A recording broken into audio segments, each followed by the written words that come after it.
Suara dentuman misterius dari bawah tanah bikin geger masyarakat di Dusun Tengah, Desa Moncek Tengah, Kecamatan Lenteng, Kabupaten Sumeneb, Jawa Timur pada Sabtu 12 Agustus 2023.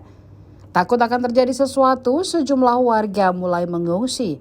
AKP Widiarti, Kepala Subbagian Hubungan Masyarakat Polres Sumeneb menjelaskan, sejumlah pemilik rumah di atas tanah sumber dentuman itu pergi dari rumah untuk menghindari hal-hal yang tidak diinginkan.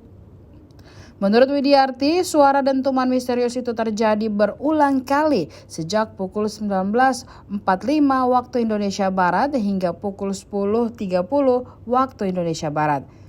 Seketika warga sekitar geger mendengar suara dentuman tersebut.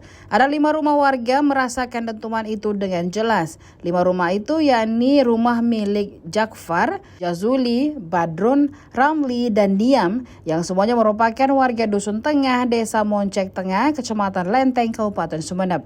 Selanjutnya, kata Widiarti, belum mengetahui secara pasti penyebab suara dentuman tersebut.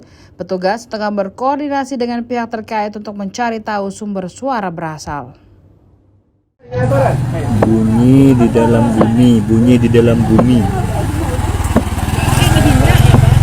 Bunyi tumpukan di dalam bumi. Seperti orang menggali sumur.